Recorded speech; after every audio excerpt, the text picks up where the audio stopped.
Ibu mertua selalu mengungkit nafkah yang diberikan oleh suamiku. Dia menganggap aku tidak bisa apa hanya bisa menjadi beban suami. Ku buat dia syok saat melihatku potong pita di acara peresmian perusahaan otomotif. Aku buka identitas asliku.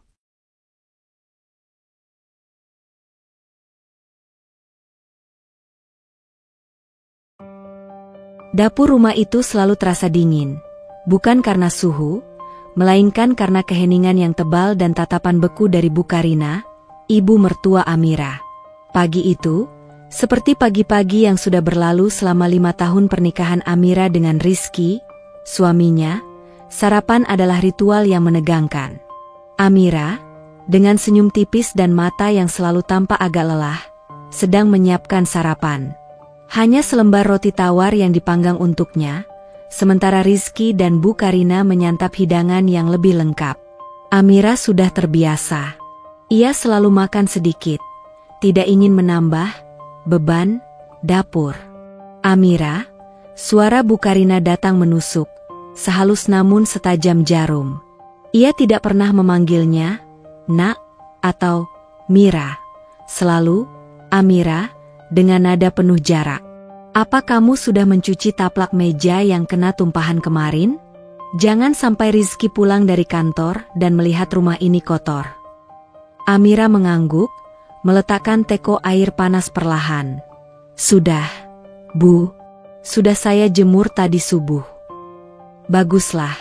Bu Karina menyeruput tehnya dengan suara keras, lalu meletakkan cangkir itu dengan dentingan sengaja di atas piring. Matanya yang tajam beralih ke Rizky, yang sedang membaca berita di ponselnya. Rizky, Nak, jangan lupa, kirim uang untuk tagihan listrik bulan ini.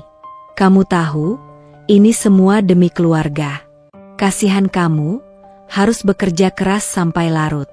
Uangmu ludes hanya untuk menafkahi istri yang hanya di rumah. Rizky, pria yang pada dasarnya baik namun lelah oleh tekanan, hanya bergumam, "Iya, Bu." Ia tidak melihat Amira, menghindari sorot mata istrinya. Ia tahu ibunya sedang menyindir, dan ia tahu Amira terluka, tapi ia tidak pernah punya energi untuk membela. Amira merasakan dadanya perih. Kata, "Hanya itu. Hanya di rumah." Bagi Bu Karina, ia adalah kertas kosong, tanpa kontribusi, hanya lubang hitam yang menyerap semua uang hasil jerih payah Rizky. Ia selalu mengungkit nafkah yang diberikan Rizky, seolah-olah Amira menikmati setiap rupiahnya dengan santai. Padahal, jauh di dalam lubuk hatinya, Amira menyimpan rahasia besar. Identitas aslinya yang selama ini ia sembunyikan dengan rapi di balik daster, rambut yang diikat seadanya, dan wajah tanpa riasan. Ia sengaja memilih hidup sederhana dan mengalah, sebagai bentuk uji kesabaran bagi Rizky dan keluarganya. Ia ingin dicintai tanpa embel-embel, tanpa status, tanpa kekayaan. Tapi, kesabaran itu kini mulai menipis. Bisikan dalam hatinya mulai berteriak, menuntut untuk keluar dari sangkar emas yang sesungguhnya adalah sangkar kehinaan ini. Ia memandang selembar roti tawarnya yang hambar, dan memutuskan, bukan lagi hanya selembar roti tawar. Ia akan menjadi sepotong kue mahal yang akan membuat mereka terkejut hingga tersedak.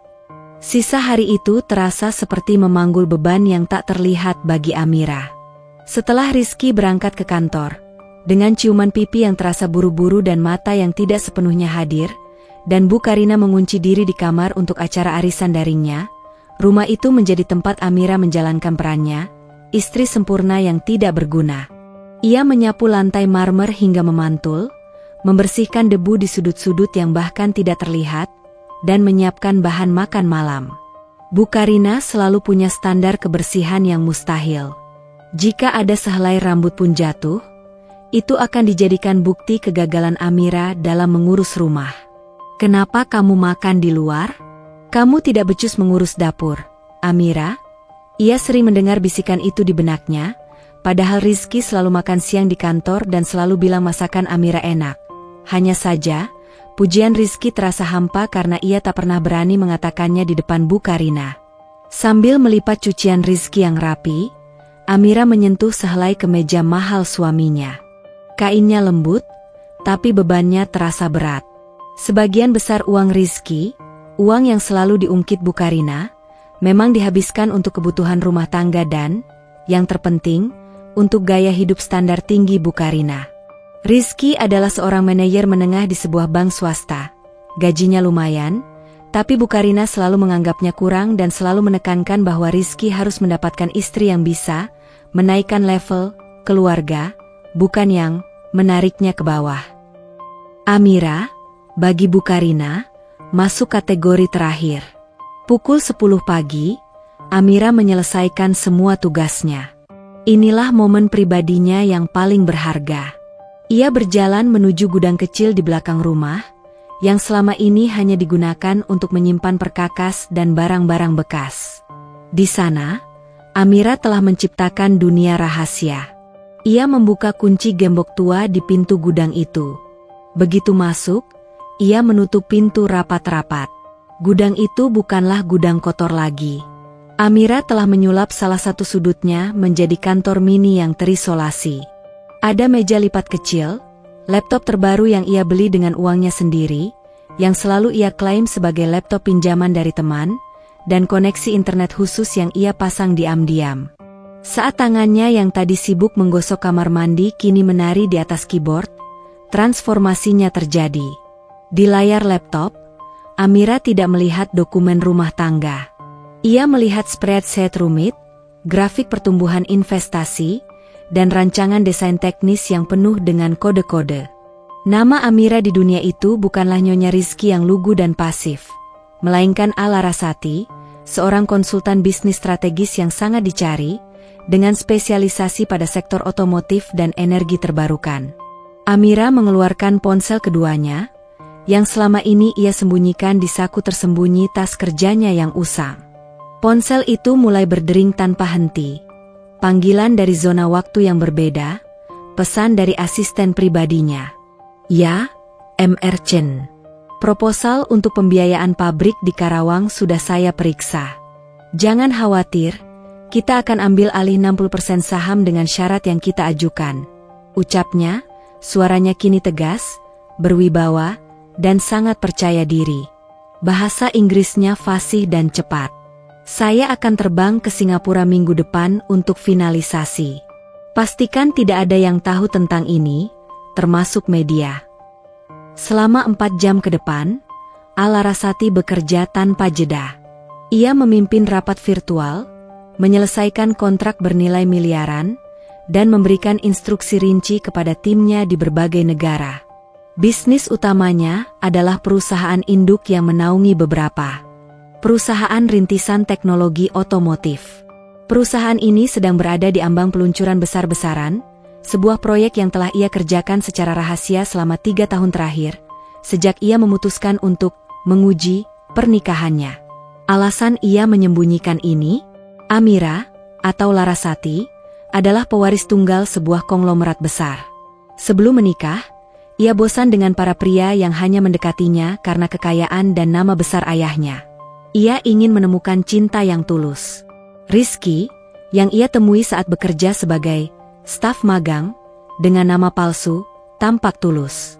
Ia jatuh cinta pada kesederhanaan dan kebaikan hati Rizky. Namun, setelah menikah dan pindah ke rumah mertua, ia mendapati bahwa kebaikan Rizky tidak cukup kuat untuk menghadapi tekanan ibunya. Ia sengaja menekan identitasnya, mengenakan pakaian sederhana, dan membiarkan dirinya diremehkan. Itu adalah ujian.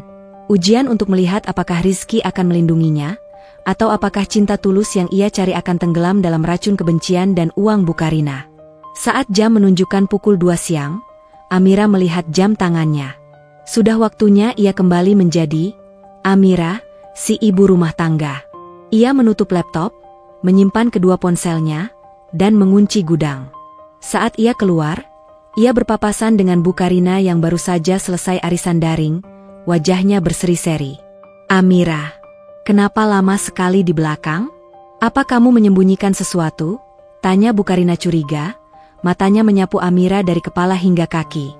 Amira tersenyum dengan rasa sakit yang mendalam.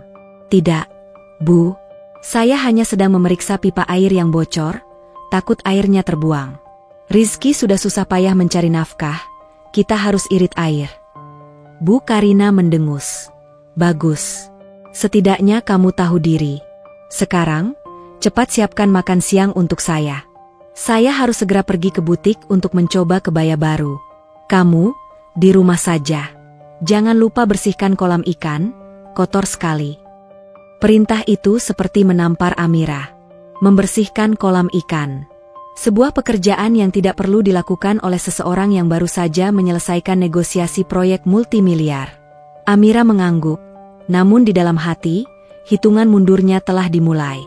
Ia sudah lelah berpura-pura. Ujian kesabaran ini sudah melewati batas waktu.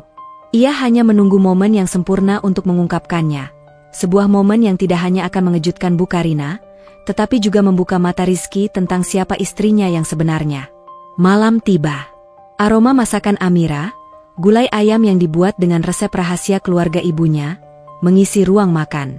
Meskipun ia adalah seorang ticon yang bisa memesan koki bintang 5, di rumah ini, Amira tetaplah juru masak, dan ia melakukan perannya dengan sempurna. Bu Karina sudah kembali dari butik, mengenakan kebaya yang akan ia pamerkan di acara arisan berikutnya. Wajahnya berseri, namun tatapannya tetap menuntut. Rizky belum pulang? Tanyanya. Suaranya terdengar tidak sabar. Sebentar lagi, Bu. Tadi dia bilang ada rapat mendadak. Jawab Amira sambil menyajikan piring. Bu Karina mendengus, duduk di kursi utama. Rapat lagi. Lihat, Amira. Suamimu bekerja keras sampai malam, mengorbankan waktu istirahatnya hanya untuk memastikan kita semua bisa makan enak. Kamu harus lebih menghargai usahanya. Jangan hanya menunggu di rumah seperti pajangan yang tidak menghasilkan. Jantung Amira berdenyut nyeri. Ia baru saja menyetujui perjanjian multimiliar yang akan menciptakan ratusan lapangan kerja, dan di rumah, ia adalah pajangan yang tidak menghasilkan. Ia menarik napas, mencoba menenangkan Larasati di dalam dirinya agar tidak mengambil alih. Saya selalu menghargai Rizky, Bu, ujar Amira lembut. Saya memastikan rumah ini nyaman agar dia bisa beristirahat dengan baik. Kenyamanan tidak membayar tagihan, Amira. Uang yang membayar. Kamu tahu, jika kamu punya sedikit saja inisiatif, mungkin kamu bisa menjual kue atau membuka les privat. Sedikit uang tambahan dari istrimu pasti akan meringankan beban Rizky. Saran Bu Karina selalu mengandung racun. Amira bisa membeli seluruh butik tempat Bu Karina berbelanja, tapi ia memilih diam. Ini adalah bagian dari ujian. Ia ingin tahu, sejauh mana Rizky akan membiarkan ibunya meremehkan istrinya. Tepat saat ketegangan mencapai puncaknya, pintu depan terbuka, dan Rizky masuk. Pria itu tampak kelelahan, dasinya longgar, dan rambutnya sedikit berantakan. Namun, ia menyunggingkan senyum tulus saat melihat Amira. "Hai, sayang. Sudah menunggu lama?" tanyanya, meletakkan tas kerjanya dan mendekat untuk mencium kening Amira. Ciuman itu singkat dan dingin. Amira merasakannya. Itu adalah ciuman kebiasaan, bukan ciuman gairah atau perlindungan. "Duduk, nak. Cepat makan. Kamu pasti lapar sekali." Sela Bu Karina cepat, mengalihkan perhatian Rizky. "Lihat gulai ini, Amira yang masak. Dia bilang dia menghargai usahamu mencari nafkah sampai larut." Rizky menatap Amira, seolah kata-kata ibunya adalah terjemahan dari pikiran Amira. "Terima kasih, sayang." Nada bicaranya terdengar seperti ia merasa berutang. Selama makan malam, keheninganlah yang berbicara. Bu Karina sibuk menceritakan betapa mahalnya kebaya barunya dan bagaimana ia, terpaksa, meminta transferan tambahan dari Rizky. Rizky hanya mengangguk. Sesekali memuji masakan Amira, tetapi pandangannya tidak pernah benar-benar bertemu dengan mata Amira. Setelah makan, saat Amira mencuci piring di dapur, Rizky mendekatinya. Ia memeluk Amira dari belakang, meletakkan dagunya di bahu sang istri. "Maafkan ibu, ya," bisiknya, suaranya syarat kelelahan. Amira menghentikan gerakan mencuci piringnya. Ia menutup mata. Inilah momen yang paling melukai. Bukan ucapan Bu Karina yang menyakitinya, tetapi ketidakmampuan Rizky untuk membela atau setidaknya memahami penderitaannya. Rizky, Amira berbalik, menatap mata suaminya yang tampak letih. Apa kamu benar-benar berpikir aku hanya bisa menjadi bebanmu? Rizky tampak terkejut. Ia melepaskan pelukan itu. Tentu saja tidak. Sayang, aku mencintaimu. Tapi, ibu benar. Kamu tahu, biaya hidup semakin mahal. Dan gaji manajer bank tidak selamanya cukup untuk menuruti semua keinginan ibu. Jika saja kamu bisa punya penghasilan sendiri, sedikit saja, mungkin ibu tidak akan terus menekan. Kata-kata itu menusuk Amira lebih dalam daripada pisau. Ia telah menunggu Rizky mengucapkan, "Kamu adalah istriku, dan aku akan melindungimu. Kamu tidak perlu bekerja jika kamu tidak mau." Tetapi, yang ia dapatkan adalah, jika saja kamu bisa punya penghasilan sendiri. "Jadi, kamu juga berpikir aku tidak berguna?" tanya Amira, suaranya bergetar. Ia mencoba menahan diri agar tidak meneriakkan, "Aku bisa membeli bank tempat kamu bekerja, Rizky." Rizky menghela napas, gestur yang selalu ia gunakan saat menghadapi konflik. "Jangan berlebihan, Amira. Ini bukan tentang berguna atau tidak. Ini tentang realitas. Semua wanita sekarang bekerja. Ibu hanya ingin yang terbaik untuk kita." Ia lalu mencium pipi Amira dengan cepat, mencoba mengakhiri percakapan yang tidak nyaman itu. "Aku lelah sekali. Aku ke kamar dulu, ya. Besok aku harus presentasi penting." Rizky pergi, meninggalkan Amira sendirian di dapur yang terang benderang. Perasaan hampa dan pengkhianatan menyelimutinya. Pelukan itu dingin, dan kata-kata Rizky adalah penegasan. Ia telah gagal dalam ujian kesetiaan dan dukungan. Amira bersandar di meja dapur, wajahnya muram. Ia meraih ponsel keduanya yang tersembunyi di dalam celemek. Ia membuka sebuah surel yang sudah disiapkan. Surel itu ditujukan kepada kepala staf perusahaannya. Isi surelnya pendek, lugas, dan final. Subjek, finalisasi proyek launching Jakarta. Instruksi final, percepat tanggal peresmian perusahaan otomotif baru di Jakarta. Pastikan semua undangan dan media terkemuka hadir. Buat skema acara agar saya sendiri yang melakukan pemotongan pita. Jadikan ini yang paling spektakuler dalam sejarah perusahaan kita. Saya ingin semua pemegang saham dan, yang terpenting, semua yang berinteraksi dengan kita di Jakarta, menyaksikan momen ini.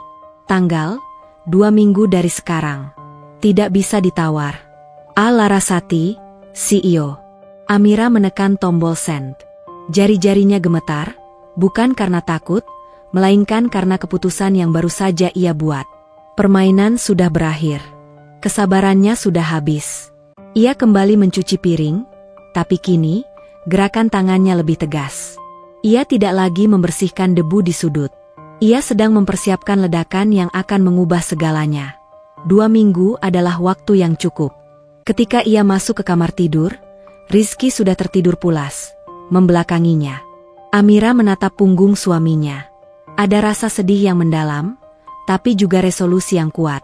Terkadang, kejutan pahit adalah satu-satunya cara untuk menyembuhkan luka yang sudah lama membusuk. 2 hari setelah Amira mengirim surel instruksi final kepada stafnya, ketegangan di rumah itu mencapai titik didih baru. Amira menjalankan rutinitasnya seperti biasa, membersihkan rumah, memasak, dan menghabiskan 4 jam di gudang rahasianya sebagai A. Larasati, merancang detail terakhir peluncuran perusahaan. Bu Karina, sementara itu, semakin berani. Mungkin ia merasakan perubahan energi pada diri Amira, sebuah ketenangan yang tampak berbahaya. Pagi itu, Rizky baru saja berangkat kerja, dan Bu Karina duduk di sofa ruang keluarga, memanggil Amira dengan nada otoriter. "Amira, kemari sebentar." Amira, yang sedang menyiram tanaman di teras, segera masuk. Ia melihat Bu Karina memegang sebuah amplop coklat tebal di tangannya. "Ini apa, Bu?" tanya Amira, meski ia sudah bisa menduga isinya. Bu Karina meletakkan amplop itu di meja kaca dengan bunyi keras, menatap Amira lurus-lurus. Matanya menyiratkan penghakiman. "Ini adalah surat tagihan pendidikan dari sekolah elit keponakan Rizky," katanya, menekankan setiap kata. "Bulan ini mereka ada kegiatan ekstrakurikuler mahal.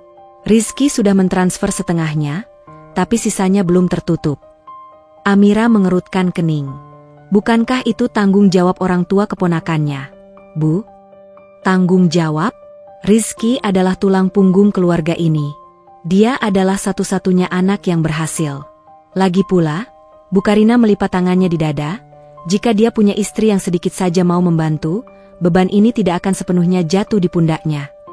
Inilah titik pemicu yang sesungguhnya.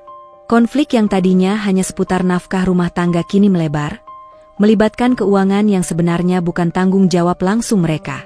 Bu Karina menggunakan kebutuhan keluarga besar untuk semakin menekan Amira. Kamu pikir uang Rizky itu tumbuh di pohon? Bu Karina melanjutkan, suaranya naik 2 oktav. Dia banting tulang di ban sampai wajahnya pucat. Sementara kamu, duduk manis di rumah, menggunakan semua listrik, semua air, semua makanan yang dia beli. Kamu tahu, uang yang dia berikan padamu setiap bulan untuk belanja pribadi, itu bisa digunakan untuk membayar biaya sekolah ini. Amira berdiri tegak. Ia merasakan panas di pipinya. Kata-kata Bu Karina kali ini terasa seperti serangan pribadi yang tak terhindarkan.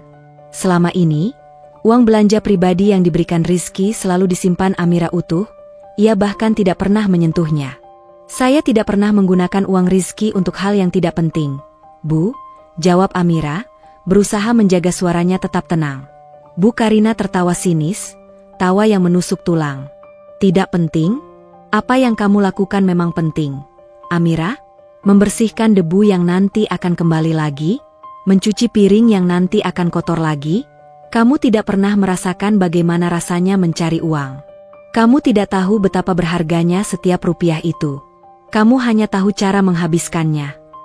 Amira mengepalkan tangannya di balik punggung. Bu Karina telah menembus batas. Ia bukan lagi hanya meremehkan peran Amira sebagai ibu rumah tangga, ia sudah meremehkan nilai keberadaan Amira. Saya tahu betapa berharganya uang, Bu, ujar Amira, nadanya rendah dan dingin. Saya tahu persis bagaimana uang itu didapatkan. Bu Karina menganggap nada dingin itu sebagai pembangkangan. Ia bangkit berdiri, tubuhnya yang lebih tinggi dari Amira membuatnya terlihat mengintimidasi. Jangan melawan. Kamu harusnya bersyukur Rizky mau menikahimu yang tidak punya latar belakang jelas, yang hanya lulusan biasa. Rizky itu anak emas. Kalau dia menikah dengan anak kolega banknya, hidupnya pasti sudah lebih mudah. Bu Karina menunjuk amplop coklat itu. Aku ingin kamu buktikan kalau kamu bukan wanita yang tidak bisa apa-apa. Cari cara. Bantu Rizky menutupi biaya ini. Atau setidaknya, mulai sekarang, jangan sentuh uang nafkah bulananmu sampai tagihan ini lunas. Anggap saja itu kontribusimu. Amira menatap amplop itu, lalu kembali menatap Bu Karina. Ia melihat kebencian, kecemasan finansial yang dibalut kesombongan, dan rasa superioritas yang tak tertangguhkan. Ini sudah keterlaluan. Amira tidak akan membiarkan dirinya ditindas lagi. Keputusan sudah bulat. Rencana peluncuran itu harus dipercepat. Baik, Bu, kata Amira, suaranya kembali lembut, namun kali ini ada ketegasan mematikan di baliknya. Saya akan bantu Rizky melunasi ini. Bu Karina terlihat puas, mengira ia telah memenangkan pertempuran. Bagus. Setidaknya kamu punya sedikit akal sehat. Tapi saya punya satu syarat, Bu, sambung Amira. Bu Karina memicingkan mata. Syarat? Kamu pikir kamu siapa berani mengajukan syarat?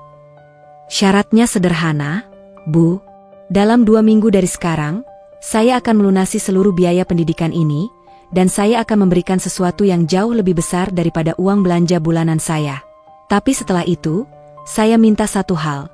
Ibu tidak akan pernah lagi mengungkit nafkah yang diberikan Rizky kepada saya. Ibu tidak akan pernah lagi mengatakan saya adalah beban, atau saya tidak berguna. Bu Karina tertawa terbahak-bahak, tawa yang benar-benar meremehkan. 2 minggu? Melunasi biaya ini? Apa yang akan kamu lakukan? Mencuri? Menjual perhiasan emas palsumu itu? Baik, Amira. Aku terima tantanganmu. Jika kamu bisa membuktikannya, aku akan bungkam selamanya. Tapi jika kamu gagal, kamu harus berjanji untuk tidak pernah lagi meminta uang pribadi dari Rizky, sepeser pun. Setuju, jawab Amira, tanpa ragu. Ia berbalik, mengambil amplop coklat itu, dan berjalan ke kamarnya. Jantungnya berdebar kencang, bukan karena takut, melainkan karena kegembiraan. Palu sudah dipukul. Ia baru saja memastikan Bu Karina akan hadir, bukan hanya sebagai saksi, tetapi sebagai pihak yang terikat janji pada acara peresmian yang akan datang. Di dalam kamar, Amira mengeluarkan ponsel keduanya. Ia mengirim pesan teks singkat kepada asisten pribadinya. Rencana diaktifkan. Surat tagihan sudah di tangan. Pastikan Bu Karina menerima undangan VVIP resmi atas nama Ibu dan Bapak Rizky untuk acara grand launching di Jakarta, tepat 1 hari sebelum acara. Buat undangan itu sangat mewah. Pastikan mereka datang. 2 minggu. Waktu yang cukup untuk mengubah dunia Amira, Rizky, dan Bu Karina selamanya. Permainan telah berubah dari ujian kesabaran menjadi pengungkapan harga diri. Semenjak tantangan diucapkan, suasana di rumah terasa seperti bom waktu yang berdetak. Bu Karina tampak puas. Ia percaya sepenuhnya bahwa Amira tidak akan mungkin mampu memenuhi janjinya dalam 2 minggu. Sikapnya menjadi semakin arogan, dan perintahnya kian tajam. Amira, coba kamu lihat laporan cuaca di koran. Katanya hari ini panas sekali. Kenapa kamu tidak mengipasi Rizky saat dia minum kopi? Istri macam apa kamu ini? Hardik Bu Karina saat makan pagi, padahal Rizky sendiri sibuk dengan ponselnya dan tidak membutuhkan kipas. Amira hanya tersenyum tipis dan mengangguk. Namun di matanya tersimpan hitungan mundur yang tegas.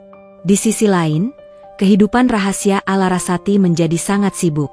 Amira menghabiskan lebih banyak waktu di gudang, memastikan setiap detail grand launching perusahaan otomotif terbarunya berjalan sempurna. Perusahaan tersebut, Nova Autotech, bergerak di bidang kendaraan listrik berbasis AI, dan peluncuran ini adalah momen mereka memasuki pasar Indonesia. Siang itu, di dalam gudang, Amira mengadakan sidang paripurna virtual dengan jajaran direksi dan manajer proyeknya yang berada di Tokyo, London, dan Singapura.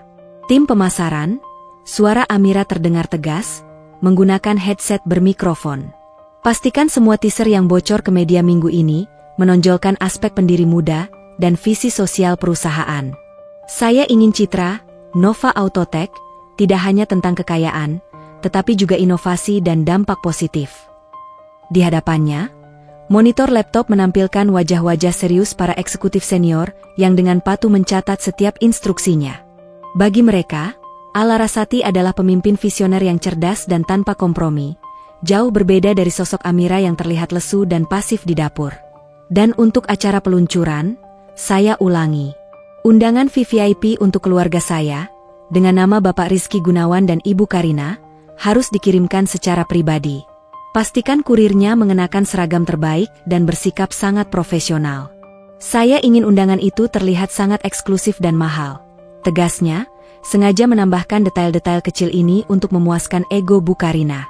Selesai rapat, Amira memeriksa saldo keuangannya. Ia dengan mudah bisa melunasi tagihan pendidikan keponakan Rizky puluhan kali lipat, bahkan membeli 1 gedung sekolah itu. Keputusannya adalah menunggu hingga momen terakhir, saat ia mengungkap identitasnya. Ketika ia keluar dari gudang, ia segera kembali menjadi Amira si istri rumahan. Ia berganti pakaian dengan daster sederhana, merapikan rambutnya, dan mulai menyetrika pakaian Rizky. Tiba-tiba, ponsel rumah berdering. Amira mengangkatnya. Halo? Ini Bibi Mira? Suara di ujung telepon terdengar antusias. Itu adalah sekretaris pribadi dari Bapak Wijaya, seorang tokoh otomotif senior yang sangat disegani di Indonesia. Saya menelepon dari kantor Bapak Wijaya. Beliau ingin mengundang Bibi Mira untuk makan siang besok. Ada urusan bisnis yang sangat penting terkait dengan launching perusahaan baru. Amira segera merendahkan suaranya, berusaha terdengar seperti ibu rumah tangga biasa. Maaf, Anda salah sambung. Saya hanya istri di rumah. Saya tidak mengerti urusan bisnis.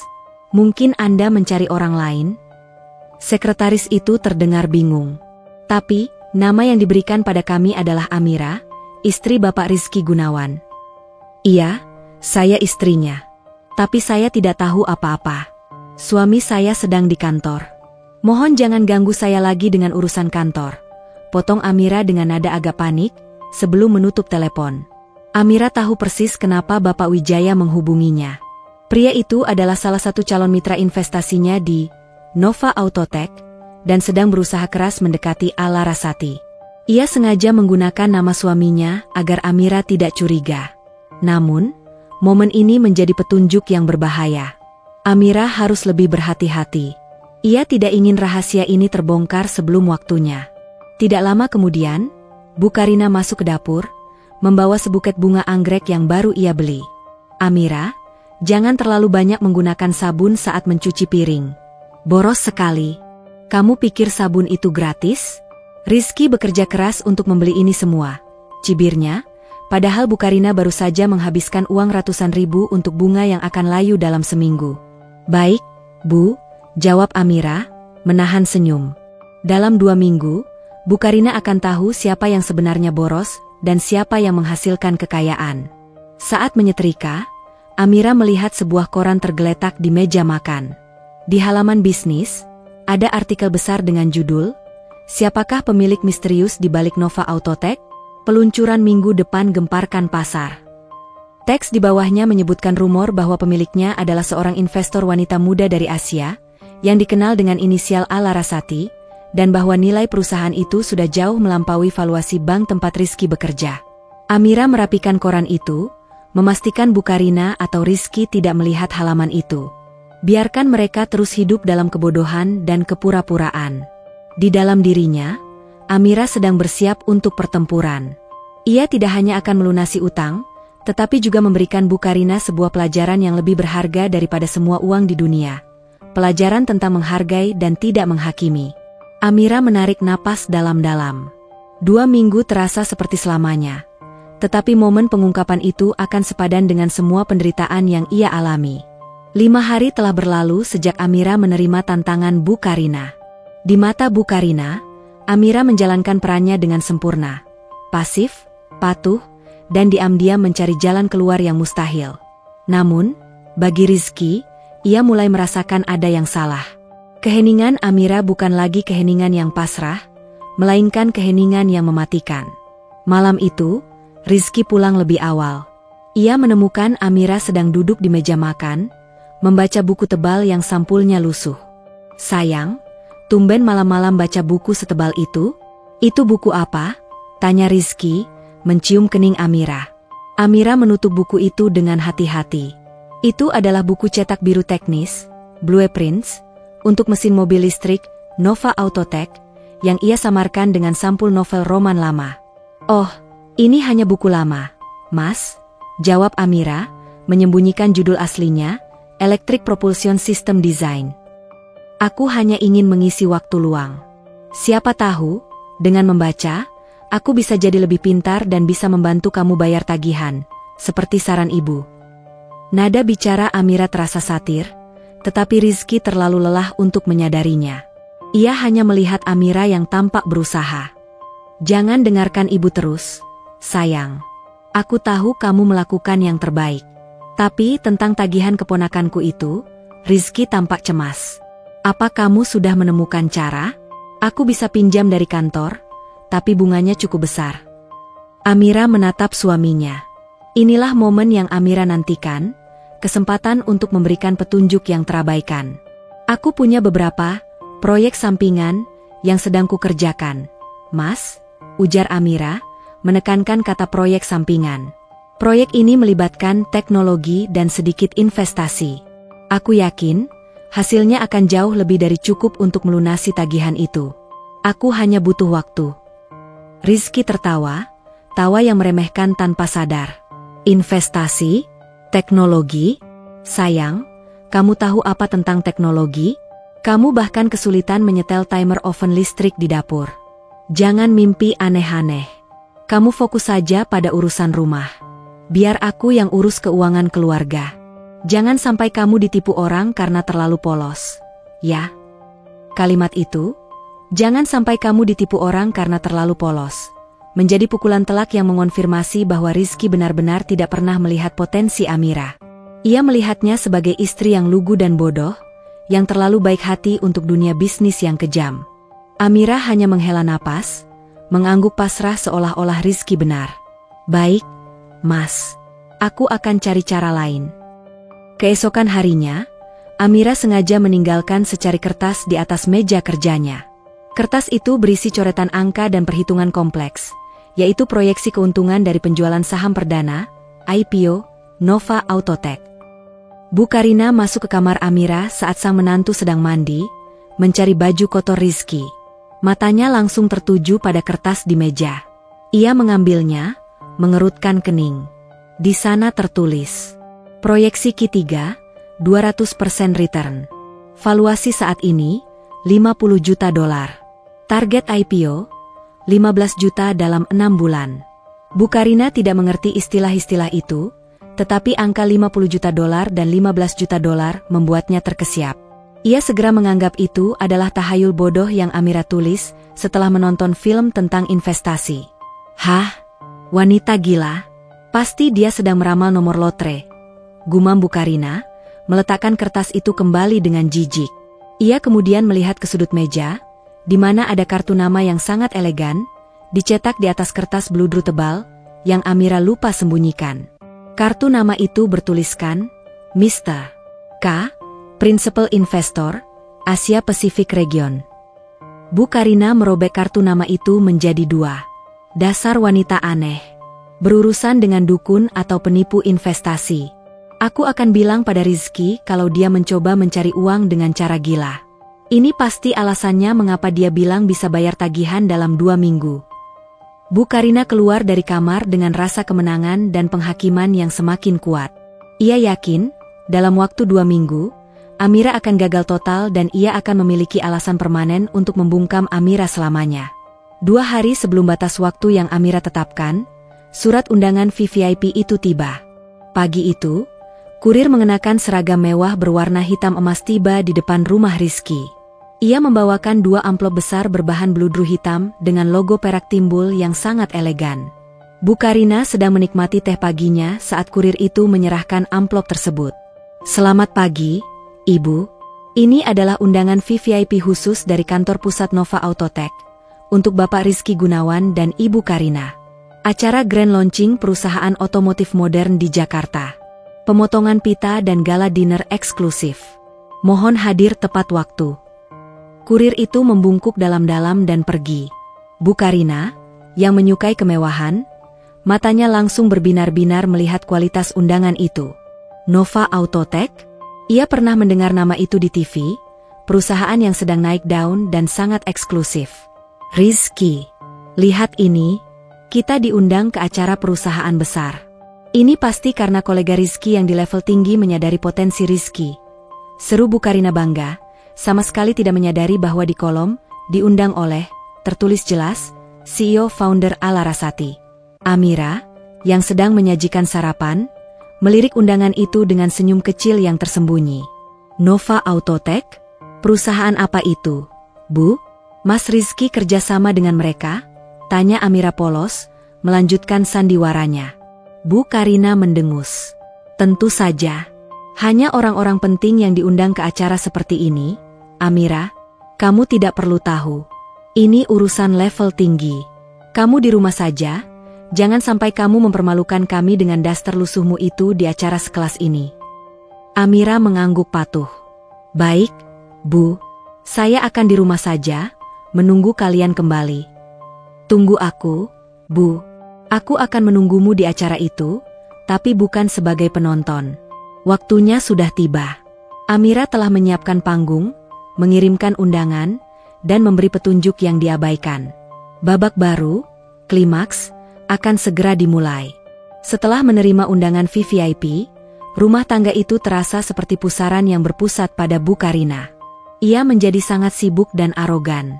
Acara Grand Launching Nova Autotech adalah panggung baru baginya untuk memamerkan status sosialnya, status yang ia yakini didapat dari posisi Rizky sebagai manajer bank. Amira, jangan sentuh gaun ini. Ini sutra mahal, bukan daster lusuhmu, hardik Bu Karina saat Amira mendekati kamar untuk membersihkan. Bu Karina baru saja membeli gaun pesta baru, berwarna merah menyala, dan menaruhnya di atas ranjang. Aku akan buat semua orang terkesima di acara itu, Rizky. Mereka akan lihat betapa suksesnya anakku. katanya dengan bangga kepada Rizky saat suaminya baru pulang kantor. Rizky, meskipun lelah, tampak antusias. Ia melihat ini sebagai kesempatan besar untuk berjejaring. Aku harap aku bisa bertemu dengan petinggi Nova Autotech, Bu. Perusahaan itu sangat berpengaruh. Siapa tahu, kita bisa menjalin kemitraan besar. Amira, yang sedang menyajikan kopi, tersenyum kecil. Tentu, Mas. Kamu akan bertemu dengan petingginya. Bahkan, kamu akan tidur di sebelah petingginya setiap malam. Keesokan harinya, Amira menggunakan alasan bahwa ia akan mengunjungi bibinya di luar kota untuk mengurus proyek kecil yang ia janjikan kepada Bu Karina.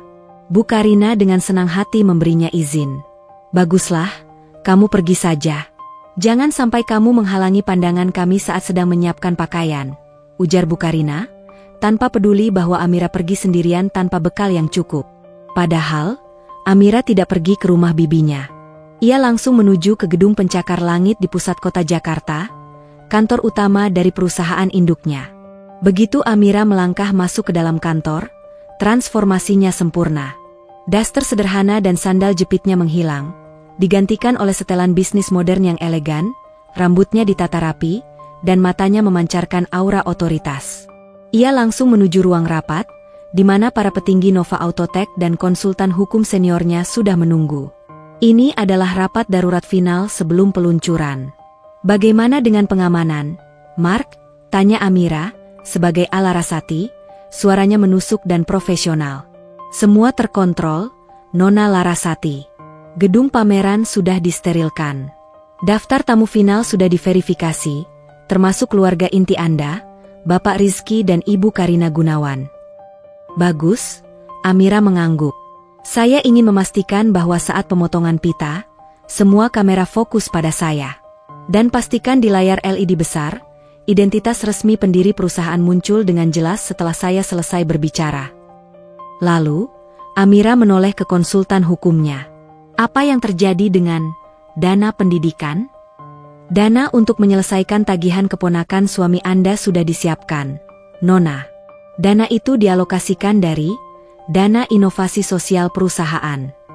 Kami juga menyiapkan sebuah kotak kunci deposit dengan pengamanan tinggi, berisi dokumen kepemilikan. Siap untuk diserahkan kapanpun Anda mau, jawab konsultan itu. Amira tersenyum dingin. Tidak perlu diserahkan. Biarkan kotak itu diletakkan di panggung, di samping podium saya. Begitu acara selesai, kotak itu akan menjadi kejutan terakhir bagi keluarga saya. Sore harinya, Amira kembali ke rumah. Ia menyelinap masuk melalui pintu belakang, kembali mengenakan pakaian lamanya. Namun, ia membawa satu benda yang ia sembunyikan dengan sangat hati-hati. Sebuah tas pakaian kecil yang berisi gaun malam khusus yang dirancang oleh desainer internasional terkemuka, dan satu set perhiasan minimalis tapi sangat mahal. Gaun ini berwarna hijau emerald, dirancang untuk menonjolkan kekuatan dan keanggunan, bukan sekadar hiasan.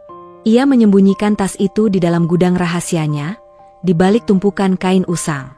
Saat Amira masuk ke dapur, Bu Karina sedang berbicara dengan Rizky tentang rencana perjalanan mereka. Besok kita harus naik kereta bisnis ke Jakarta, Rizky. Pastikan kamu sudah siapkan uang tunai yang cukup untuk taksi dan tip pelayan. Jangan sampai kita terlihat miskin di sana, Bu Karina berpesan. Rizky menghela napas lelah. Aku sudah menyiapkan semuanya, Bu.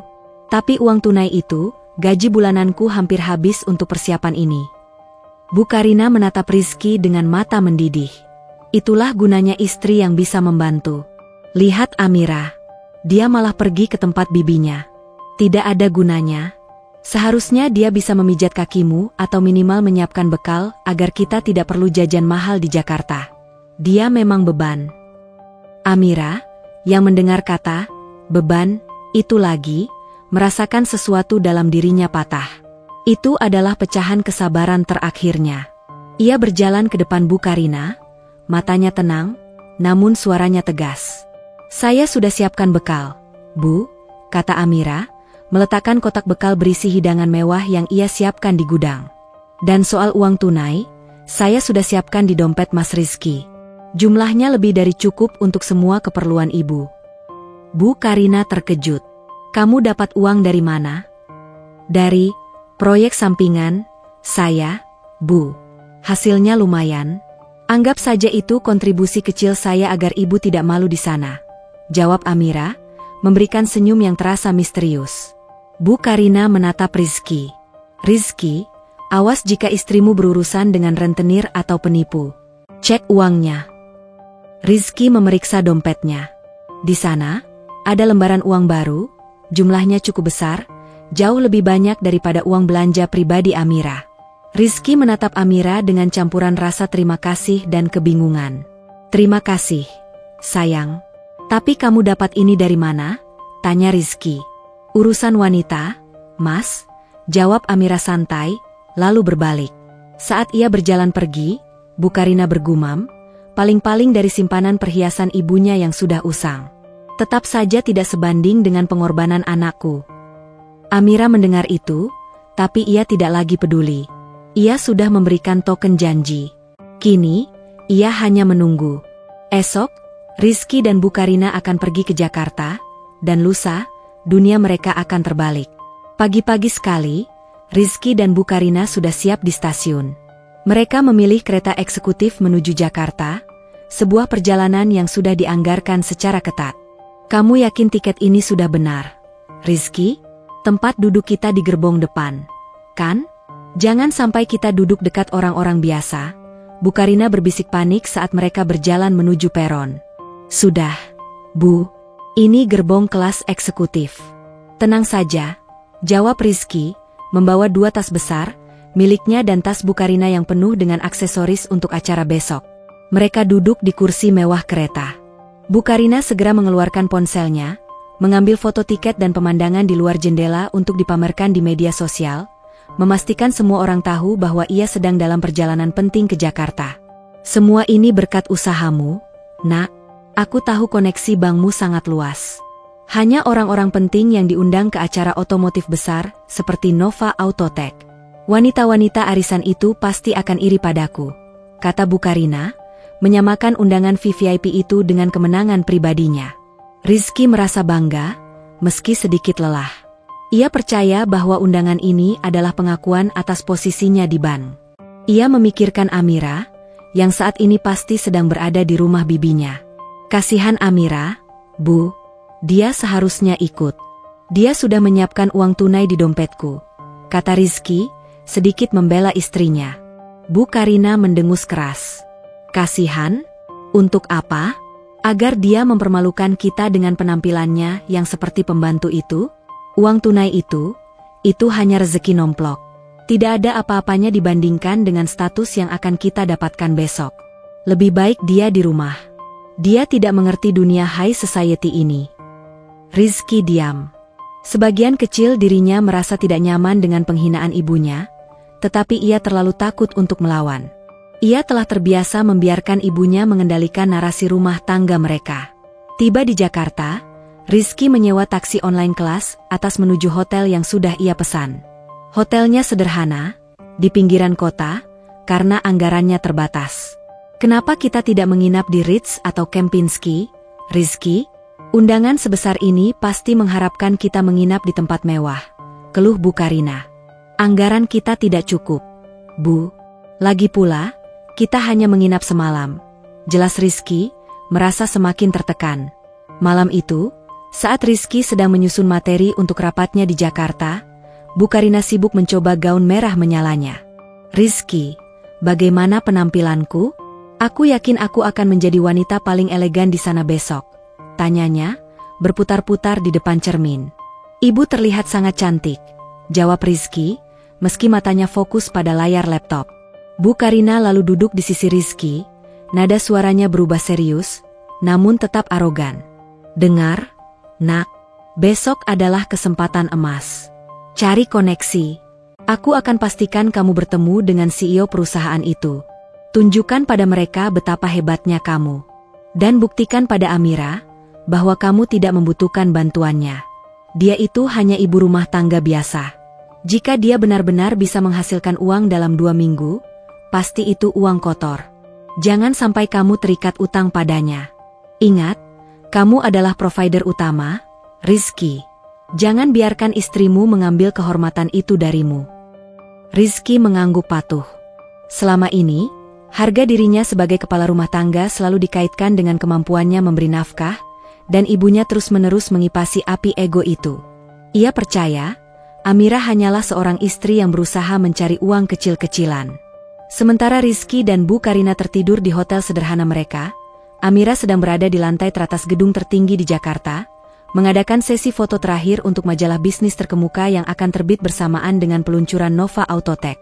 Mengenakan gaun hijau emerald yang ia sembunyikan di gudang, Amira terlihat memukau. Ia adalah sosok wanita karir yang kuat, berkilau, dan penuh wibawa. Nona Larasati, tatapan Anda sangat tajam. Ini akan menjadi sampul yang luar biasa, puji fotografer. Amira tersenyum, tetapi senyumnya tidak mencapai matanya. Pastikan sampulnya menunjukkan aura kepemimpinan, bukan kemewahan, tegasnya. Setelah sesi foto, Amira bertemu dengan asisten pribadinya. Bagaimana persiapan untuk besok pagi, Jenny? Pastikan semua media tahu bahwa CEO yang akan memotong pita adalah wanita muda yang penuh kejutan. Perintah Amira. Semua sudah sesuai, Nona Larasati. Helikopter penjemputan Anda sudah siap pukul 9. Kami akan membawa Anda ke venue utama, tepat 15 menit sebelum acara dimulai. Dan, kami sudah mengamankan lokasi tempat duduk Bapak Rizky dan Ibu Karina. Mereka akan ditempatkan di barisan VVIP, tepat di belakang panggung, agar mereka bisa melihat momen pengungkapan identitas Anda dengan sangat jelas. Amira mengangguk, matanya memancarkan tekad. Semua skenario sudah disiapkan. Satu hal lagi, Jenny. Hari ini, transfer dana ke rekening tabungan Rizky dengan jumlah yang sangat besar. Beri deskripsi, pelunasan penuh seluruh tagihan keluarga dan dana kebebasan finansial. Pastikan dia melihatnya besok pagi, sebelum acara, instruksi Amira. Ia ingin Rizky melihat bukti nyata dari kekuatannya, sebelum pengungkapan yang sesungguhnya terjadi. Malam itu, saat Bu Karina bermimpi tentang kemewahan yang akan ia nikmati, dan Rizky bermimpi tentang kenaikan jabatan, Amira berdiri di balkon hotel mewahnya, menatap gemerlap Jakarta. Hari esok bukan hanya tentang memotong pita, tetapi tentang memotong ikatan penghinaan dan memulai babak baru, bersama Rizky, atau tanpanya. Pagi di Jakarta terasa sibuk. Bu Karina bangun sangat pagi, tidak sabar untuk mengenakan gaun merah mewahnya. Ia mondar-mandir di kamar hotel sederhana itu, memamerkan dirinya di depan Rizky yang baru bangun. Rizky, pastikan kamu selalu berada di sisiku. Kita harus terlihat sebagai pasangan ibu dan anak yang sukses. Jangan sampai kita terlihat canggung, perintahnya. Dan tolong, jangan banyak bicara tentang pekerjaanmu di bank. Fokus pada koneksi di Nova Autotech. Siapa tahu mereka mencari investor atau direktur. Rizky mengangguk lesu. Ia merasa semakin terbebani oleh ekspektasi ibunya. Ia ingin menghubungi Amira, istrinya, tetapi Bu Karina melarangnya, khawatir Amira akan mengganggu konsentrasi mereka. Saat Rizky duduk di meja untuk sarapan kopi instan, ponselnya bergetar keras. Itu adalah notifikasi dari aplikasi banknya. Rizky membuka notifikasi itu dengan malas, tetapi matanya langsung terbelalak. Jumlah transfer yang masuk ke rekening tabungannya sangat fantastis. Jumlahnya melampaui gaji tahunannya. Ia mengucek matanya, memastikan ia tidak salah lihat. Di kolom deskripsi, tertera tulisan yang dikirimkan Amira dari kantornya. Keterangan, pelunasan penuh seluruh tagihan keluarga dan dana kebebasan finansial. Rizky merasa pusing. Siapa yang mengirim uang sebesar ini? Dan mengapa dengan deskripsi yang sangat familiar? Ia segera memeriksa nama pengirim, A. Larasati. A. Larasati? Siapa ini? Kenapa dia mentransfer uang sebanyak ini ke aku? Gumam Rizky. Bu Karina, yang sedang merapikan lipstiknya di depan cermin, menoleh dengan cepat. Uang apa? Berapa banyak? Rizky menunjukkan layar ponselnya kepada ibunya.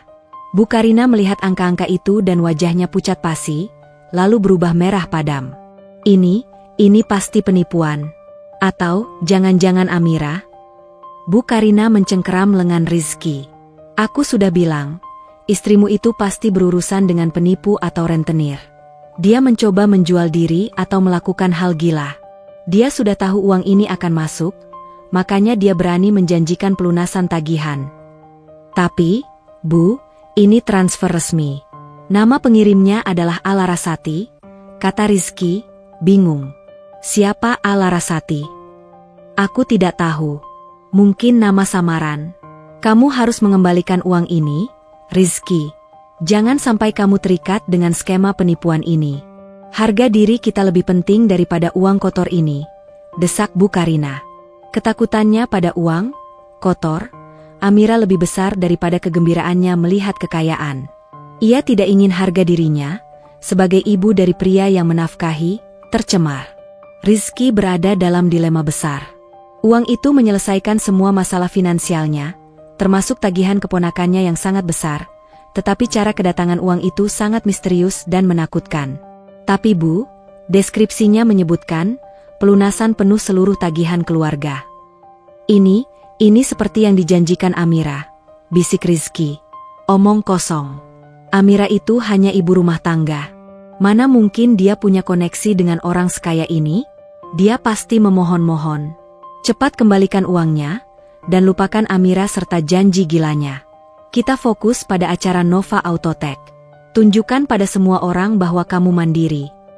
Bu Karina benar-benar histeris. Ia tidak bisa menerima kenyataan bahwa Amira bisa menjadi penyelamat finansial mereka. Rizky akhirnya setuju untuk mengabaikan transferan itu, tetapi ia tidak berani mengembalikannya. Ia menyembunyikan ponselnya. Pikirannya kacau. Apakah Amira benar-benar melakukan sesuatu yang gila untuknya? Atau apakah istrinya menyembunyikan sesuatu yang jauh lebih besar? Pukul 9.30, Rizky dan Bu Karina tiba di venue acara Grand Launching Nova Autotech. Itu adalah sebuah convention center megah yang diubah menjadi galeri teknologi futuristik. Begitu mereka menunjukkan undangan VVIP mereka, pelayan berseragam rapi langsung memandu mereka ke barisan terdepan. Mereka duduk di kursi berlapis bludru mewah, tepat di belakang panggung utama. Bu Karina tersenyum lebar. Lihat Rizky, kita benar-benar VVIP. Hanya orang-orang penting yang duduk di sini. Aku harus mengambil foto, katanya, dengan cepat mengabadikan momen kemewahan itu. Di sekeliling mereka duduk para eksekutif dan tokoh bisnis terkemuka. Bu Karina dengan lantang memperkenalkan dirinya sebagai ibu manajer Rizky Gunawan dari Bank Sentosa, merasa sangat puas dengan status ilusinya.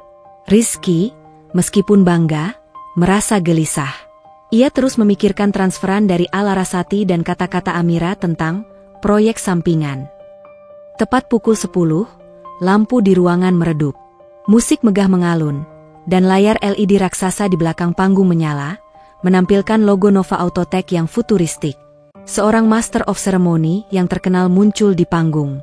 Selamat datang, para stakeholder terhormat, investor, dan mitra. Hari ini adalah hari bersejarah bagi inovasi energi terbarukan di Asia. Hari ini, kita akan mengungkap mahakarya teknologi yang akan mengubah transportasi selamanya. Bu Karina berbisik Rizky, siapkan dirimu, nak. Setelah ini, kita akan berinteraksi dengan petingginya. Aku yakin, mereka akan terkesan dengan penampilanmu. Rizky mengangguk, berusaha menenangkan detak jantungnya yang tak menentu. Ia melihat ke panggung, siap menyambut CEO yang akan datang, entah itu pria tua kaya atau konglomerat asing. Ia tidak tahu bahwa kejutan paling besar dalam hidupnya akan datang dari sosok yang paling ia remehkan. Di atas panggung mewah Grand Launching Nova Autotech, Master of Ceremony, MC, yang bersemangat mengumumkan pembicara pertama, Bapak Hartanto, Kepala Operasional Global perusahaan tersebut. Bapak Hartanto, seorang pria parubaya yang tenang dan berwibawa, naik ke podium diiringi tepuk tangan meriah. Bu Karina menyenggol lengan Rizky dengan gembira. Lihat Rizky. Itu dia. Pria terhormat seperti ini yang harus kamu dekati. Dia pasti kolega yang cocok untukmu. Rizky, yang masih terganggu oleh transferan dari Alarasati di ponselnya, berusaha fokus. Ia harus terlihat profesional. Bapak Hartanto mulai berbicara tentang visi perusahaan, inovasi teknologi, dan dampak revolusioner Nova Autotech terhadap pasar global. Selama pidato itu, dia seringkali merujuk pada founding visionary, atau the CEO, yang misterius. Semua pencapaian ini adalah hasil dari visi tunggal, dedikasi tanpa batas, dan kecerdasan luar biasa dari founding visionary kita, ujar Bapak Hartanto dengan nada penuh hormat. Beliau adalah sosok muda yang memilih untuk tetap berada di balik layar selama fase awal pertumbuhan kami, demi memastikan setiap langkah diambil tanpa gangguan publisitas. Bu Karina membisikkan spekulasinya ke Rizky, pasti dia adalah konglomerat asing yang sudah tua. Rizky, wanita muda mana yang bisa sekaya ini?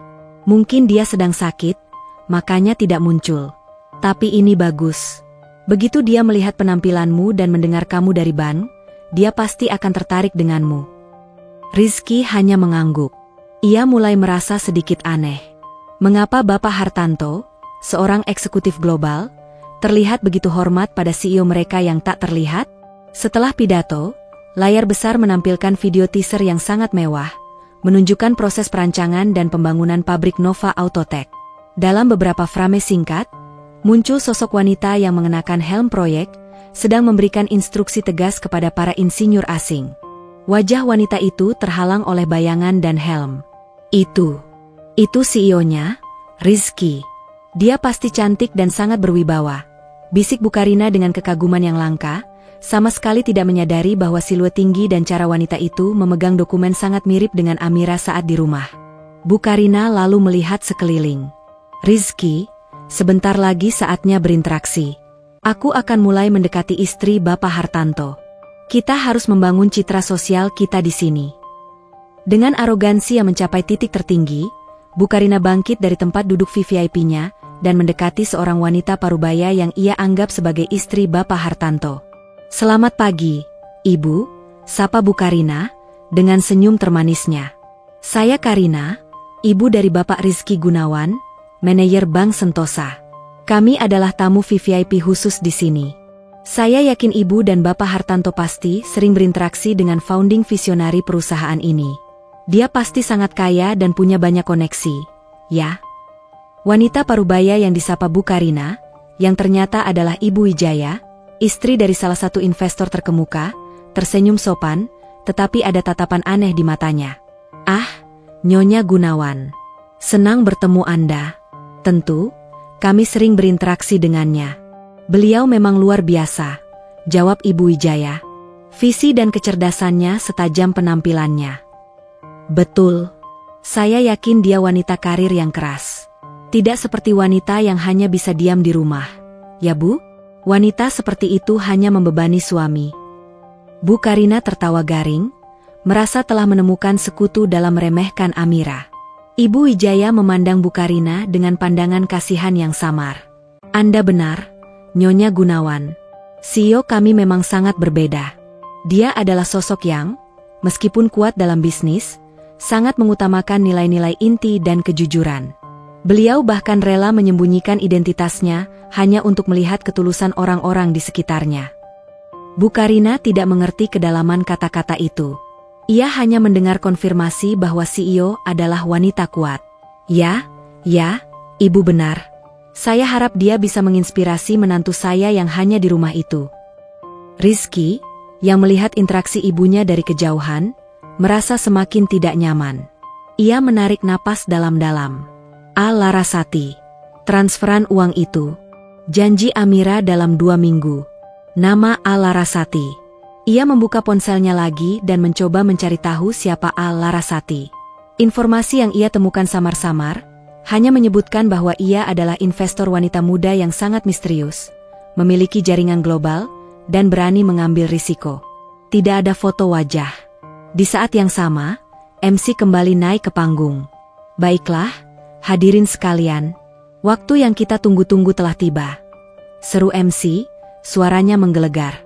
Mari kita sambut sosok di balik revolusi ini. Sang pemimpin visioner, wanita yang mengubah mimpi menjadi kendaraan. Saya perkenalkan kepada Anda, CEO dan founder Nova Autotech, Larasati. Lampu sorot tunggal menyala, mengarah ke sebuah lift kaca yang perlahan turun dari lantai atas panggung. Di dalam lift itu, berdiri sesosok wanita yang tinggi, anggun, dan memukau, mengenakan gaun emerald hijau yang mencuri perhatian. Perhiasan minimalis, tetapi memancarkan kilau yang mewah. Bu Karina terkesiap. Ya Tuhan, Rizky. Dia sangat cantik. Dan masih muda. Aku harus segera mendekatinya, Nak. Rizky tidak bergerak. Matanya terpaku pada sosok itu. Di tengah keramaian, di bawah sorot lampu yang memukau, ia melihat wanita itu. Wajahnya jelas.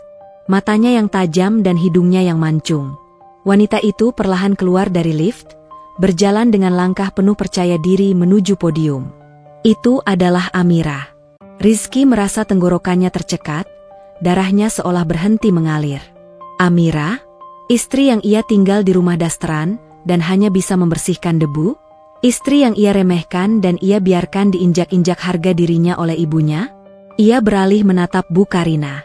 Wajah Bu Karina yang semula berseri-seri, kini membeku, matanya membelalak, mulutnya terbuka lebar tanpa suara. Hening. Suara tepuk tangan meriah dari ratusan tamu VIP di aula terasa seperti dengungan jauh bagi Bu Karina dan Rizky. Bagi mereka, yang terduduk di barisan VIP, dunia seolah berhenti berputar. Bu Karina masih terdiam, matanya menatap tajam ke atas panggung. Gaun merah mahalnya terasa seperti kain compang-camping dibandingkan kilauan gaun hijau emerald yang dikenakan Amira. Tidak mungkin. Itu Amira, bisik Rizky. Suaranya tercekat. Ia meraih lengan ibunya, mencari dukungan, tetapi Bu Karina juga terlihat seperti patung lilin. Di atas panggung, Amira, sebagai Alarasati, berdiri di podium, memancarkan aura wibawa yang dingin. Ia memberikan tatapan sekilas ke arah kursi Bu Karina dan Rizky, tatapan yang membawa beban 5 tahun penghinaan. Ia memulai pidatonya, bukan dengan jargon bisnis, melainkan dengan kisah pribadi yang disamarkan. Selamat pagi. Merupakan kehormatan bagi saya untuk berdiri di sini hari ini, kata Amira, suaranya jernih dan kuat, jauh berbeda dari suara lembutnya di rumah. Proyek Nova Autotech ini bukan hanya tentang mesin. Ini adalah kisah tentang visi, dan yang lebih penting, kisah tentang nilai diri. Bu Karina menggeleng-gelengkan kepala. Dia hanya mirip. Itu bukan Amira. Amira tidak pernah bisa bicara seperti itu. Rizky, dengan keringat dingin di dahinya, hanya menatap istrinya, yang kini menjadi pusat perhatian dunia. Amira melanjutkan, membiarkan suaranya bergema di aula. Banyak orang, dalam hidup mereka, meremehkan apa yang ada di depan mata mereka. Mereka melihat selembar kertas kosong, padahal di dalamnya tersimpan cetak biru sebuah revolusi. Ia berhenti sejenak, tatapannya menyapu seluruh ruangan, kemudian kembali tertuju lurus pada Bu Karina dan Rizky. Saya pernah mengalami itu. Saya pernah memilih untuk hidup dalam kesederhanaan, untuk menguji sebuah teori. Teori bahwa cinta tulus dan dukungan tanpa syarat jauh lebih berharga daripada kekayaan atau status. Wajah Bu Karina mulai berubah. Ia mulai menyadari ada yang aneh. Selama masa itu, saya mendapati diri saya dihina. Identitas saya dikecilkan. Peran saya sebagai pasangan dihancurkan. Saya selalu disebut sebagai beban yang hanya bisa menghabiskan uang. Seorang wanita yang tidak bisa apa-apa selain membersihkan rumah. Penghinaan itu, Tuan dan Nyonya, datang dari orang-orang terdekat, ujar Amira, nadanya tenang namun setiap kata terasa seperti palu pukul yang menghantam Rizky dan Bu Karina. Rizky menundukkan kepalanya. Ia ingat setiap kali ia mengangguk, setiap kali ia diam, saat ibunya mengatakan Amira adalah beban. Transferan dana misterius dari Alarasati kini menemukan jawaban yang mematikan.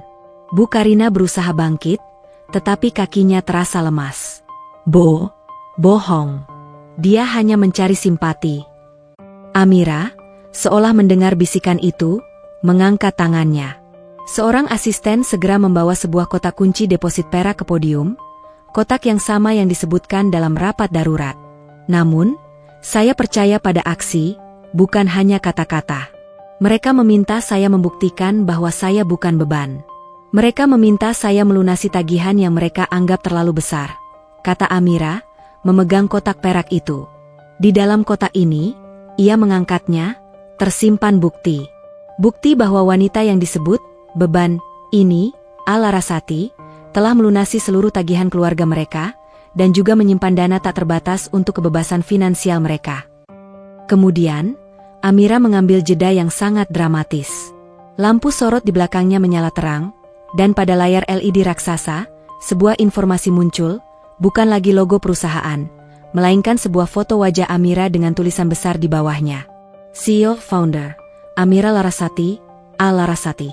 Di bawah foto itu, ada deskripsi singkat. Wanita yang berhasil mendirikan Nova Autotech dari nol, berkat visi dan kesabaran yang luar biasa. Bu Karina menjerit kecil, tetapi suaranya hilang ditelan tepuk tangan yang mendadak meledak. Ia ambruk kembali ke kursinya. Ia melihat Amira, istrinya yang selalu ia anggap miskin dan bodoh, kini berdiri di puncak kejayaan, disaksikan oleh seluruh tokoh bisnis terkemuka.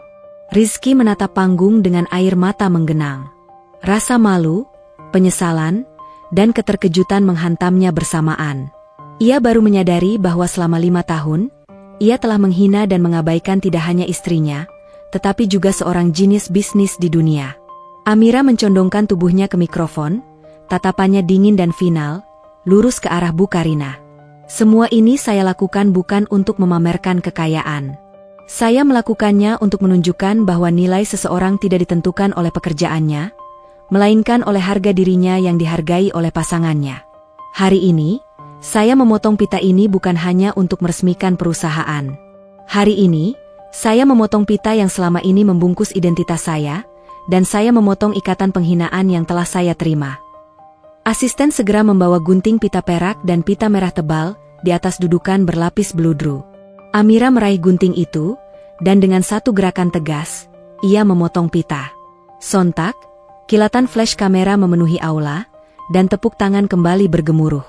Selamat datang di era baru, tutup Amira, suaranya penuh kemenangan, di mana beban telah menjadi penguasa. Setelah pemotongan pita, aula menjadi riuh. Para tokoh bisnis mengerumuni panggung, berebut untuk mengucapkan selamat kepada Amira Larasati, sang founding visionari muda. Bu Karina dan Rizky masih duduk membeku, terisolasi dalam kekagetan mereka sendiri. Mereka adalah 2 orang paling memalukan di ruangan itu. Bu Karina akhirnya berhasil berdiri, wajahnya pucat pasi dan matanya liar. Gaun merah menyalanya yang tadinya ia anggap simbol status, kini terasa seperti pakaian badut. Rizky, cepat. Kita harus keluar dari sini. Ini mimpi buruk. Serunya panik, menarik lengan Rizky. Rizky tidak bergerak. Ia menatap ke panggung, di mana istrinya, yang semalam ia tinggalkan di rumah dengan daster, kini dikelilingi oleh para menteri dan investor. Rasa malu yang ia rasakan jauh lebih menyakitkan daripada penghinaan apapun. Itu adalah kesadaran pahit bahwa ia telah meremehkan harta karun yang ia miliki. Tidak, Bu, suara Rizky serak. Kita harus bicara dengannya. Kita harus minta maaf. Bu Karina mendengus. Minta maaf? Setelah dia mempermalukan kita seperti ini, dia harusnya membiarkan kita tahu. Dia hanya ingin pamer dan menunjukkan kita salah. Saat mereka berdebat, Bapak Hartanto, Kepala Operasional Nova Autotech, mendekati mereka. Bapak Rizky Gunawan dan Ibu Karina, tanyanya sopan. Nona Larasati meminta saya untuk mengantar Anda berdua ke ruang tunggu VVIP. Beliau akan menemui Anda di sana setelah sesi pers singkat. Bu Karina sempat ingin menolak, tetapi desakan Rizky dan tatapan kasihan dari tamu lain membuatnya terpaksa mengikuti. Ruang tunggu VVIP sangat mewah, dengan sofa kulit dan minuman premium. Rizky dan Bu Karina duduk dalam keheningan yang menyesakan. Bu Karina menangis terisak-isak, bukan karena penyesalan, melainkan karena harga dirinya hancur. Bagaimana mungkin? Bagaimana mungkin dia punya uang sebanyak itu? Dia pasti dapat warisan rahasia dan sengaja tidak bilang. Dia jahat, Rizky. Dia ingin kita terlihat bodoh. Bu Karina menyalahkan Amira, menolak menerima kesalahannya sendiri. Ibu, berhenti. Rizky akhirnya bersuara keras. Ia menoleh ke ibunya, matanya merah. Ibu tidak sadar? Selama 5 tahun, ibu menghina dia setiap hari. Dia adalah seorang jenius. Bu, dia mendirikan perusahaan ini dari nol. Dan kita hanya melihat dia sebagai seorang pembantu rumah tangga yang tidak berguna. Aku hanya ingin kamu punya istri yang selevel denganmu, Rizky, yang tidak menjadi beban. Kamu tahu betapa kerasnya kamu bekerja, teriak Bu Karina, membela diri. Aku tahu, Bu. Tapi dia yang membayar semua tagihan itu, Bu. Dia. Tadi pagi, dia mentransfer uang yang lebih dari cukup untuk semua yang kita butuhkan. Rizky menunjukkan ponselnya lagi. Ini bukan uang kotor. Ini adalah uang dari CEO Nova Autotech, istriku sendiri. Dan aku, suamimu, meremehkannya, membiarkan ibu menghina dia hanya karena aku tidak punya keberanian untuk membelanya. Rizky meletakkan wajahnya di telapak tangan, meratapi setiap momen di mana ia memilih diam. Ia menyadari, masalahnya bukan pada Amira yang menyembunyikan identitas, tetapi pada dirinya yang gagal menjadi pasangan sejati. Pintu terbuka, dan Amira masuk. Ia tidak lagi mengenakan gaun hijaunya, melainkan setelan blus sutra dan celana panjang yang juga elegan, menunjukkan keseriusan. Ia tidak ditemani siapapun. Wajahnya datar, tanpa ekspresi amarah, tetapi juga tanpa kehangatan. Ia membawa kotak perak yang tadi ia tunjukkan di panggung. Amira. Rizky bangkit berdiri, air mata membasahi pipinya. Aku benar-benar minta maaf. Aku bodoh. Aku minta maaf karena tidak pernah membelamu, karena membiarkan ibu menyakitimu. Amira menatap Rizky. Duduk, Mas Rizky. Aku ingin kita bicara dengan kepala dingin. Amira meletakkan kotak perak itu di meja. Bu Karina, Amira menoleh ke ibu mertuanya yang ketakutan. Anda ingin bukti bahwa saya bukan beban? Anda ingin pelunasan tagihan? Dan Anda ingin saya berjanji tidak akan pernah lagi mengungkitnya. Amira membuka kotak itu. Di dalamnya ada giro bank dengan nominal yang sangat besar, melunasi seluruh kebutuhan finansial yang pernah Bu Karina sebutkan. Ini, kata Amira, mendorong giro itu ke arah Bu Karina. Tanggung jawab saya sudah selesai. Uang ini lebih dari cukup untuk hidup nyaman selama bertahun-tahun tanpa bekerja, yang selalu Anda impikan. Bu Karina meraih giro itu dengan tangan gemetar. Kesenangan melihat nominal itu bercampur dengan rasa sakit karena dihina. Sekarang, lanjut Amira, suaranya mengeras, sesuai janji Anda, jangan pernah lagi mengungkit nafkah yang diberikan Mas Rizky, dan jangan pernah lagi menyebut saya beban. Janji itu sudah ditutup. Bu, saya sudah membuktikan siapa saya.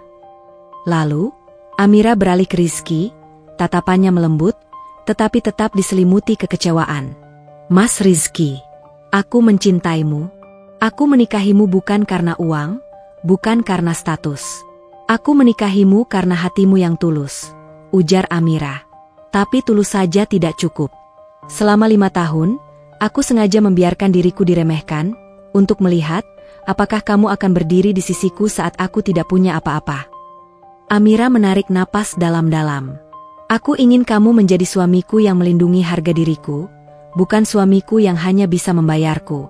Ketika kamu mengatakan, jika saja kamu bisa punya penghasilan sendiri, itu menghancurkan hatiku, Mas. Itu adalah pengkhianatan. Aku tahu, sayang. Aku sangat menyesal, kata Rizky, langkahnya mendekat. Amira mengangkat tangan, menghentikan Rizky. Aku sudah membuat keputusan. Aku sudah memotong pita, Mas, dan aku sudah membuka identitasku. Keheningan di ruang VVIP itu lebih mematikan daripada ledakan emosi apapun. Bu Karina memeluk erat giro ban yang diberikan Amira, nominalnya yang fantastis terasa dingin di tangannya. Air matanya kini bukan lagi air mata harga diri yang terluka, melainkan air mata penyesalan dan ketakutan yang sesungguhnya. Amira. Suara Bu Karina terdengar lemah dan tua. Ia mengangkat kepalanya, memandang menantunya yang kini terlihat asing dan jauh. Ibu benar-benar minta maaf. Ibu tidak tahu. Ibu hanya khawatir tentang Rizky. Ibu tidak bermaksud menghinamu. Ibu hanya bodoh. Amira, ibu minta maaf.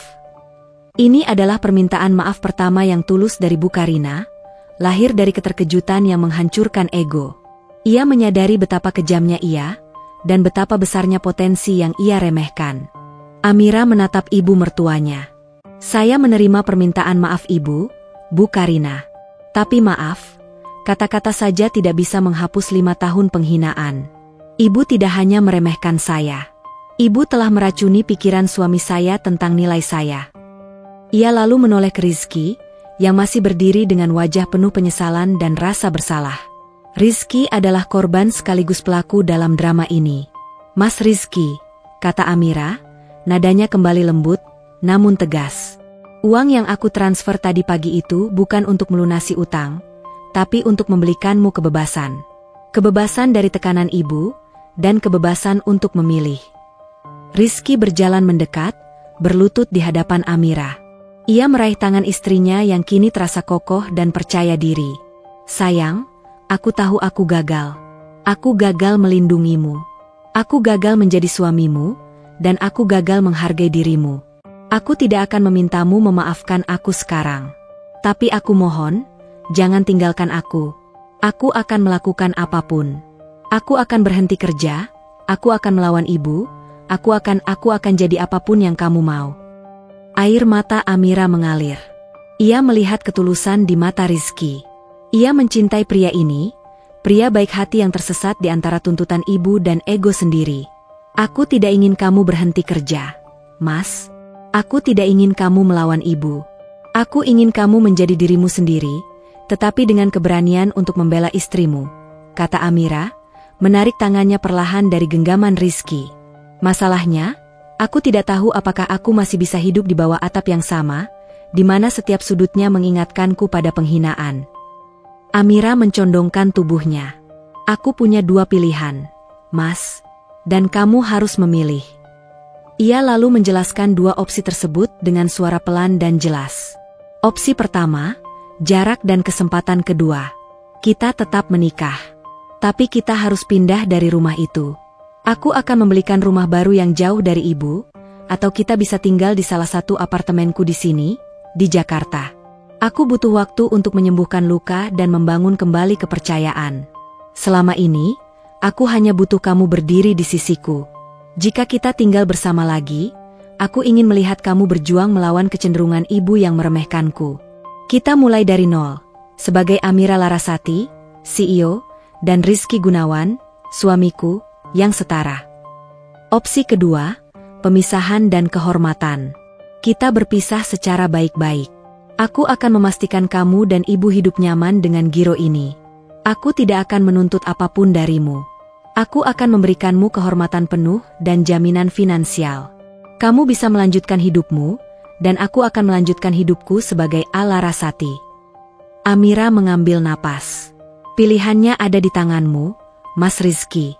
Apakah kamu ingin berjuang untuk istri yang selama ini kamu remehkan, atau kamu ingin mengambil uang kebebasan dan melepaskanku? Rizky menatap Amira, lalu ke ibunya yang menangis terseduh-seduh di sofa. Selama ini, ia hidup di bawah kendali ibunya. Pilihan ini adalah kesempatan pertamanya untuk benar-benar menjadi seorang suami, seorang pria yang mandiri. Ia perlahan bangkit, berjalan ke Bu Karina. Bu, kata Rizky, suaranya kini terdengar dewasa dan tegas, suara yang belum pernah Amira dengar. Ibu harus pergi keluar kota, menenangkan diri. Uang ini, tolong ibu gunakan. Ibu harus belajar bahwa uang bukan segalanya, dan ibu harus belajar untuk menghargai Amira. Bu Karina menangis lebih keras. Jangan tinggalkan ibu, nak. Aku tidak meninggalkan ibu, balas Rizky. Tapi aku akan memilih istriku.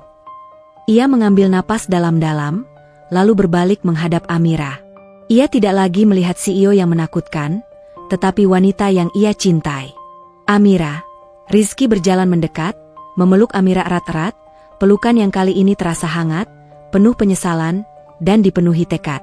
Aku pilih opsi pertama. Aku akan berjuang. Aku akan pindah. Aku akan berhenti jadi anak mama yang penakut, dan aku akan belajar jadi suamimu yang sesungguhnya. Aku akan melakukan apapun agar kamu bisa melihat bahwa aku mencintaimu dan menghargaimu, bahkan saat kamu hanya seorang ibu rumah tangga biasa. Amira membalas pelukan Rizky, air matanya membasahi bahu suaminya. Setelah 5 tahun, akhirnya ia merasakan pelukan tulus yang ia cari. Ujian kesabaran ini telah berakhir, dan Rizky telah membuat keputusan yang benar. Namun, perjuangan untuk membangun kembali kepercayaan baru saja dimulai. Setelah momen emosional di ruang VIP, Amira segera mengambil tindakan. Ia tidak ingin Rizky kembali ke lingkungan lama yang penuh tekanan. "Kita tidak akan kembali ke rumah itu, Mas," kata Amira. Tangannya menggenggam tangan Rizky saat mereka berjalan meninggalkan ruang convention center. Amira segera memanggil asisten pribadinya. "Jenny, batalkan penerbangan komersial saya. Siapkan jet pribadi dan akomodasi suite di The Langham. Siapkan juga penerbangan domestik untuk Ibu Karina ke rumah kerabat kami di Bandung, dan pastikan ia memiliki pengawal yang mendampingi." Rizky mendengarkan semua itu dengan tercengang. Ia selalu menganggap jet pribadi dan suite hotel mewah sebagai fantasi. Kini, itu adalah realitas istrinya. Bu Karina, yang masih memegang erat giro di tangannya, diantar pulang oleh tim keamanan Amira. Ia pergi tanpa mengucapkan sepatah kata pun. Wajahnya diwarnai campuran rasa malu, penyesalan, dan kebingungan total. Pengalaman hari itu telah melumpuhkan arogansinya. Malam itu, Rizky dan Amira berada di suite hotel mewah. Rizky melihat Amira yang kini adalah Alarasati, CEO yang memimpin puluhan perusahaan, tetapi yang kini duduk di depannya, mengenakan gaun tidur sutra, masih terlihat seperti Amira yang ia cintai. Aku tidak tahu harus berkata apa, sayang," kata Rizky, duduk di tepi tempat tidur. "Aku masih tidak percaya. Kamu adalah CEO Nova Autotech. Mengapa kamu menyembunyikannya begitu lama?" Amira tersenyum lelah. "Aku sudah bilang, Mas, aku hanya ingin dicintai apa adanya. Aku ingin tahu, apakah kamu akan menghargai Amira yang hanya ibu rumah tangga, lebih dari kamu menghargai kekayaan. Sayangnya, kamu gagal dalam ujian itu, Mas. Aku tahu, dan aku akan menebusnya. Mulai sekarang, aku akan berdiri di sisimu," janji Rizky. "Tapi, bagaimana dengan pekerjaanmu dan pekerjaanku?" Amira menggeser closer ke arah suaminya. "Mas, aku tidak memintamu berhenti. Aku ingin kamu mengejar apa yang kamu cintai. Tapi aku juga akan jujur. Mulai sekarang, hidup kita akan sangat berbeda. Akan ada konferensi global, perjalanan mendadak ke luar negeri, dan perhatian media yang sangat besar. Nova Autotech adalah hidupku, Mas." Rizky mengangguk. "Aku mengerti. Aku siap." Amira meraih ponsel pribadinya, yang dulu ia sembunyikan. "Ada satu hal lagi, Mas. Mulai sekarang, kita akan menggunakan ponsel ini untuk komunikasi pribadi kita. Kita harus memisahkan dunia rumah tangga dan dunia profesional." Ia membuka kontak di ponselnya, dan Rizky melihat nama-nama kontak seperti Presiden Direktur Toyota, PM Singapura, dan Chairman Google Asia. Ia menelan ludah. Amira kemudian melakukan panggilan telepon pertamanya di hadapan Rizky. Ia menelepon kepala cabang bank tempat Rizky bekerja. "Selamat malam, Bapak Herlambang. Saya Amira Larasati. Saya menelepon untuk memberitahu Anda bahwa suami saya, Rizky Gunawan, telah mengajukan pengunduran diri efektif per hari ini," kata Amira, suaranya lugas. Rizky terkejut. "Sayang, apa yang kamu lakukan?" Amira menahan Rizky. Ia melanjutkan, "Tidak, Bapak Herlambang, Rizky tidak sakit. Dia hanya merasa posisinya saat ini tidak lagi sejalan dengan ambisi karirnya. Saya harap Anda mengerti. Dan mohon konfirmasi, besok pagi saya akan mentransfer dana sponsorship untuk seluruh kegiatan sosial bank Anda di tahun ini. Jumlahnya akan cukup signifikan." Setelah Amira menutup telepon, Rizky menatapnya dengan campur aduk. "Kenapa kamu mengundurkan diriku, Mir? Aku masih menyukai pekerjaanku." "Aku tahu, Mas. Tapi bukan di bank itu," jelas Amira lembut. "Aku tahu kamu memiliki ide cemerlang tentang investasi sosial dan teknologi finansial. Aku mengundurkan dirimu agar kamu memiliki kebebasan untuk mengejar passion itu, tanpa bayang-bayang kantor yang membatasi. Besok, aku akan menunjukmu sebagai kepala analisis finansial di salah satu startup fintechku. Kamu akan punya timmu sendiri, anggaran tak terbatas, dan kebebasan penuh. Aku ingin kamu sukses karena idemu sendiri, bukan karena kamu menantuku." Air mata kembali membanjiri mata Rizky. Kali ini adalah air mata rasa terima kasih dan penyesalan. Kamu memberiku segalanya, Mir. dan aku hanya memberimu penghinaan." Amira mendekap suaminya. "Cinta adalah memberi, Mas. Aku memberimu kesempatan untuk tumbuh. Jangan pernah lagi meremehkan perempuan manapun yang memilih untuk di rumah, karena kamu tidak pernah tahu seberapa besar dunia yang ia kendalikan dari balik tirai." Malam itu, mereka tidur, bukan sebagai pasangan yang lelah karena konflik, melainkan sebagai dua orang yang baru memulai lembaran baru. Hubungan mereka kini diuji oleh kekuatan Amira, bukan oleh kelemahan Amira. Amira tahu, pekerjaan utamanya sebagai istri baru saja dimulai. Mengobati luka hatinya dan memastikan Rizky dapat berdiri tegak di sampingnya, bukan di bawah bayang-bayang kekayaannya. Bu Karina tiba di rumah kerabatnya di Bandung dalam keadaan syok yang masih belum pulih. Ia didampingi oleh pengawal yang ditugaskan oleh Amira, sebuah pengawalan yang ironis mengingat ia selalu menganggap Amira tidak punya koneksi apa-apa. Ia mengunci diri di kamar.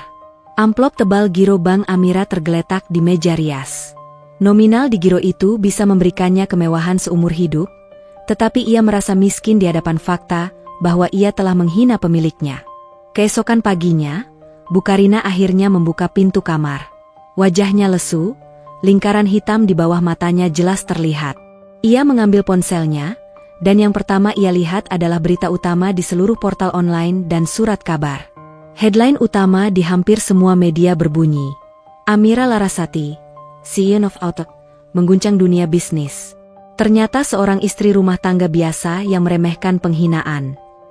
Berita itu memuat foto Amira yang memotong pita dengan gaun hijau emerald, dan di sebelahnya, ada foto Amira yang lama, di dapur, dengan daster sederhananya. Artikel itu secara eksplisit mengutip pidato Amira di acara peluncuran, menyoroti kalimat tentang beban dan penghinaan dari orang terdekat. Meskipun Amira tidak menyebut nama, seluruh lingkaran sosial Bu Karina tahu persis siapa yang dimaksud. Ponsel Bu Karina mulai berdering tanpa henti. Telepon dari teman-teman arisan, kolega Rizky, dan bahkan kerabat jauh. Semua ingin tahu, semua ingin mengonfirmasi. Bu Karina menolak semua panggilan. Ia duduk di lantai, bersandar di dinding, dan akhirnya menangis sejadi-jadinya. Ini adalah kali pertama ia menangis bukan karena kegagalan Rizky atau kekecewaan, melainkan karena penyesalan yang mendalam. Aku telah menghancurkan hidup anakku," bisiknya di sela isak tangis. Ia menyadari bahwa ia telah mendorong Rizky menjauh dari wanita yang seharusnya bisa mengangkatnya ke puncak dunia, hanya karena arogansinya yang didasarkan pada uang yang tidak ia miliki. Ia ingat setiap cemoohan, hanya daster, hanya membersihkan debu, tidak tahu mencari uang. Dan sekarang, wanita, daster, itu adalah pemilik perusahaan bernilai miliaran. Ia benar-benar telah menjadi orang bodoh di mata dunia. Sementara itu, di Jakarta, Amira dan Rizky memulai hari pertama mereka sebagai pasangan yang baru. Mereka sarapan di balkon suite hotel, menghadap Skyline Jakarta. Rizky, yang kini bukan lagi manajer bank, menerima surel pertamanya. Itu adalah penunjukan resmi sebagai kepala analisis strategis di Finnova, salah satu startup Amira. Gaji dan fasilitasnya jauh di atas posisi lamanya. Rizky memandang Amira. "Kamu tidak perlu memberiku posisi sebesar ini, sayang. Aku bisa mulai dari bawah." "Aku tidak memberimu posisi, Mas. Aku memberimu platform untuk menggunakan otakmu yang brilian. Aku melihat kamu membuat analisis pasar yang luar biasa untuk pekerjaanmu yang lama. Aku hanya memberimu kebebasan untuk melakukannya untuk dirimu sendiri," jawab Amira, tersenyum. Rizky tahu ini adalah bagian dari penebusannya. Dia harus membuktikan bahwa dia layak berdiri di samping Amira, bukan sebagai penerima belas kasihan, tetapi sebagai pasangan yang setara. Namun, tantangan baru segera datang. Telepon Rizky berdering. Itu adalah panggilan dari Bapak Wijaya, tokoh otomotif yang istrinya disapa Bu Karina di acara launching. "Rizky, selamat. Saya benar-benar terkejut dan senang. Ternyata CEO Nova Autotech adalah istrimu. Luar biasa," seru Bapak Wijaya. "Terima kasih, Pak," jawab Rizky, merasa canggung. "Dengar, Rizky, saya ingin menjadwalkan makan malam dengan Anda dan Nona Larasati. Ada beberapa ide kemitraan yang ingin saya bahas. Tentu saja, sebagai suami dari CEO, koneksi Anda sekarang sangat penting. Rizky menghela napas. Ia baru saja melepaskan diri dari bayang-bayang ibunya, dan kini ia harus menghadapi bayang-bayang istrinya. Amira, yang mendengarnya, meraih tangan suaminya.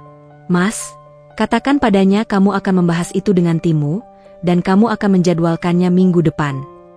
Rizky mengulang kata-kata Amira. Setelah menutup telepon, ia menatap istrinya. Ini akan sulit, Mir. Semua orang akan melihatku sebagai suami Amira Larasati. Amira mengangguk, matanya serius. Aku tahu, Mas. Itulah mengapa aku mengundurkan dirimu dari bank lama. Aku ingin kamu membangun identitas profesionalmu sendiri di Vinova, identitas yang tidak ada hubungannya dengan CEO Nova Autotech. Aku akan memberimu ruang dan waktu untuk bersinar. Jika orang-orang memanggilmu suami Amira, tunjukkan pada mereka bahwa kamu adalah Rizky Gunawan, seorang ahli keuangan yang membuat keputusan bisnisnya sendiri. Rizky merasa lega. Ia menyadari, Amira tidak hanya memberinya uang, tetapi juga memberinya kesempatan untuk kembali menemukan harga dirinya yang telah hilang di bawah tekanan ibunya. Namun, di balik semua dukungan itu, Amira tahu bahwa luka hati masih ada. Ia melihat Rizky yang kini sangat berhati-hati dalam setiap kata dan tindakannya, takut menyinggung perasaannya. Mereka harus belajar membangun pernikahan yang setara dan transparan, di mana Amira tidak lagi menyimpan rahasia dan Rizky tidak lagi merasa inferior. Perjuangan mereka kini beralih dari perang melawan mertua, menjadi perang melawan ego dan membangun kembali kepercayaan. 6 bulan telah berlalu sejak acara grand launching yang mengguncang hidup keluarga Gunawan. Amira dan Rizky kini tinggal di sebuah penthouse mewah di Jakarta, bukan untuk pamer, melainkan untuk efisiensi. Lokasi itu dekat dengan kantor utama Nova Autotech dan Vinova. Pernikahan mereka, yang sempat retak, kini perlahan diperbaiki. Rizky bekerja keras sebagai kepala analisis strategis di Vinova. Ia tidak hanya sukses, tetapi juga menemukan gairah barunya. Ia berinteraksi dengan Amira, bukan sebagai istri yang harus ia nafkahi, melainkan sebagai seorang partner strategis. Mereka membahas proyek bisnis di pagi hari, dan menjadi pasangan yang hangat di malam hari. Rizky telah membuktikan janjinya. Ia selalu membela Amira di depan para kolega yang mencoba meremehkannya, dan ia menolak dengan tegas setiap tawaran bisnis yang datang hanya karena ia adalah suami CEO. Aku tidak butuh uangmu, sayang, kata Rizky pada suatu malam, saat Amira menawarinya saham besar di perusahaannya. Aku butuh kamu. Dan aku akan membangun kerajaan kecilku sendiri, agar aku bisa setara denganmu, Amira. Amira merasa lega. Ia telah memenangkan kembali harga dirinya, dan ia telah mendapatkan kembali suaminya yang sesungguhnya. Sementara itu, Bu Karina masih berada di Bandung. Ia tidak pernah kembali ke rumah lama, yang kini kosong dan dijual oleh Amira. Suatu sore, Amira dan Rizky mengunjungi Bu Karina di Bandung. Bu Karina terlihat sangat berbeda. Ia mengenakan pakaian sederhana, tidak ada lagi perhiasan berlebihan. Arogansi di matanya telah digantikan oleh kerendahan hati yang rapuh. Saat mereka duduk bersama di teras, Bu Karina menyerahkan sebuah amplop. Isinya adalah surat pengunduran diri dari Rizky yang lama, yang belum sempat ia sobek. Di dalamnya juga ada giro bank Amira yang fantastis, utuh dan belum dicairkan. Ibu tidak mencairkannya, Rizky, kata Bu Karina, suaranya parau. Uang ini terlalu besar. Ibu tidak sanggup. Ibu menyadari, Amira benar. Uang bukan segalanya. Ia menatap Amira dengan mata penuh air mata. Amira, ibu ingin meminta maaf lagi. Ibu menghabiskan hidup ibu menganggap bahwa nilai seorang pria diukur dari seberapa banyak ia menafkahi, dan nilai seorang wanita diukur dari seberapa banyak uang yang ia hemat. Ibu salah. Ibu hanya takut. Nak, takut Rizky gagal. Amira berjalan mendekat dan memeluk Bu Karina. Kali ini, ia memeluknya sebagai menantu, tanpa syarat. Saya mengerti, Bu. Kita semua melakukan kesalahan. Ibu adalah orang tua Rizky, dan saya akan selalu menghormati ibu. Tapi mulai sekarang, mari kita saling menghargai pilihan masing-masing. Amira mengambil giro itu dan merobeknya di hadapan Bu Karina. Uang itu tidak penting, Bu. Yang penting adalah pelajaran yang kita dapatkan, kata Amira. Saya tidak akan memaksa ibu mengambil uang itu, tapi saya akan memastikan ibu hidup nyaman. Saya akan membangunkan ibu rumah baru yang nyaman, dan menetapkan dana pensiun yang aman. Tanpa syarat, dan tanpa utang emosional. Bu Karina menangis, kali ini air mata syukur. Ia akhirnya membiarkan dirinya melepaskan ego lamanya, dan menerima kenyataan. Setahun kemudian, di acara peringatan 1 tahun peluncuran Nova Autotech, Amira berdiri di panggung yang sama, kini tidak lagi tersembunyi. Ia diakui secara global sebagai salah satu CEO paling visioner. Di barisan depan, duduk Rizky, yang kini mengenakan jas mahal, tetapi matanya memancarkan kebanggaan yang tulus. Ia tidak lagi duduk di samping Amira. Ia duduk bersama Bu Karina, yang tampak damai dan bahagia, sesekali berbicara dengan istri-istri diplomat di sebelahnya, kini, bukan dengan arogansi, melainkan dengan kerendahan hati. Amira mengakhiri pidatonya dengan kalimat yang menyentuh. Banyak yang bertanya, mengapa saya memilih untuk menyembunyikan identitas saya? Jawabannya sederhana, ujian kesabaran itu adalah hal terberat yang pernah saya lakukan. Itu mengajari saya bahwa kekayaan sejati bukanlah jumlah aset di rekening, melainkan nilai yang Anda berikan pada diri Anda sendiri, dan nilai yang diberikan pasangan Anda kepada Anda. Ia menatap Rizky. Saya bersyukur, suami saya akhirnya melihat saya. Bukan karena saya CEO, tetapi karena saya, Amira. Setelah acara, Rizky menghampiri Amira. Selamat, sayang. Kamu luar biasa. Kamu juga, Mas, balas Amira. Vinova sukses besar tahun ini. Kamu jauh lebih sukses sebagai dirimu sendiri, daripada sebagai manajer Bank Sentosa. Rizky memeluk Amira, pelukan yang kini penuh rasa hormat dan kesetaraan. Aku mencintaimu, Amira Larasati, bisik Rizky. Aku juga mencintaimu, Mas Rizky Gunawan, jawab Amira. Mereka telah melewati masa-masa kelam. Amira telah mengajarkan pelajaran yang tak ternilai harganya kepada suami dan ibu mertuanya, bahwa wanita yang terlihat paling lemah, bisa jadi adalah pilar kekuatan terbesar. Ia tidak hanya memenangkan pertarungan melawan penghinaan, tetapi ia juga memenangkan kembali pernikahannya di atas fondasi yang baru, yaitu saling menghargai dan cinta tanpa syarat, tidak peduli apapun titel yang tersemat di belakang nama mereka. Tama.